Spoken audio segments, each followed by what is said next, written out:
బాబాయ్ దా సిట్టింగ్ వేద్దాం.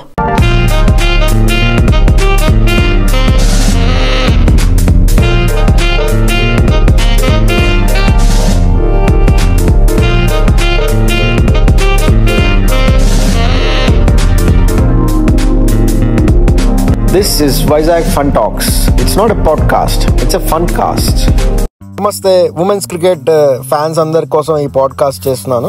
అంత బాగా ఆడకపోయినా ఏదో ఒకటి చేసి మొత్తానికి సెమీఫైనల్లో స్పాట్ సాధించారు. నేను ఎక్కువ అంత ఫాలో అవ్వలేదు కానీ కొంచెం స్కోర్ షీట్స్ అవి చూస్తే అర్థమైంది ఏంటంటే కన్సిస్టెంట్ గా పెర్ఫార్మెన్స్ అందది లేదు.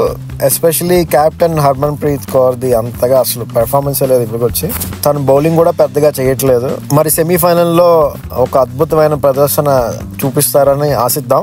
ఆస్ట్రేలియా లాంటి పెద్ద టీమ్ తో గెలుస్తారని ఆశిద్దాం. మెయిన్ గా ఒక మెంటల్ బ్లాకే ఉంటుంది, అంతకు మించి ఏం లేదు. ఎందుకంటే రేషియల్ గా సుపీరియారిటీ ఇన్ఫీరియారిటీ అనేది ఆల్రెడీ ఇండియన్ ఉమెన్ లో చాలా దిగబడిపోయింది.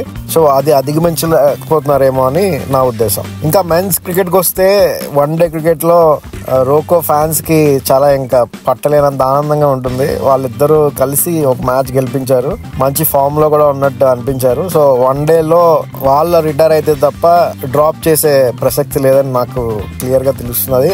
వాళ్ళు వరల్డ్ కప్ కూడా గెలిస్తే వాళ్ళు సీనియర్ ప్లేయర్స్ గా గెలిపించినట్టు కొంచెం బాగుంటుంది. వాళ్ళు కూడా రిటైర్ అయిపోయే ముందు టెస్ట్ క్రికెట్ లో అంత సరిగ్గా ఆడలేదు కాబట్టి చూద్దాం. వాళ్ళు 2027 వరల్డ్ కప్ ఆడి గెలిపిస్తారని ఆశిద్దాం. అది ఈ పాడ్కాస్ట్. ఉమెన్స్ క్రికెట్ కి సపోర్ట్ చేస్తూ వాళ్ళు గెలవాలని కోరుకుంటూ ఈ పాడ్కాస్ట్ ముగిస్తున్నాను. మళ్ళీ వచ్చే పాడ్కాస్ట్ లో వేరే ఇంట్రెస్టింగ్ టాపిక్ తో కలుద్దాం. అప్పటి వరకు సెలవు. నమస్తే.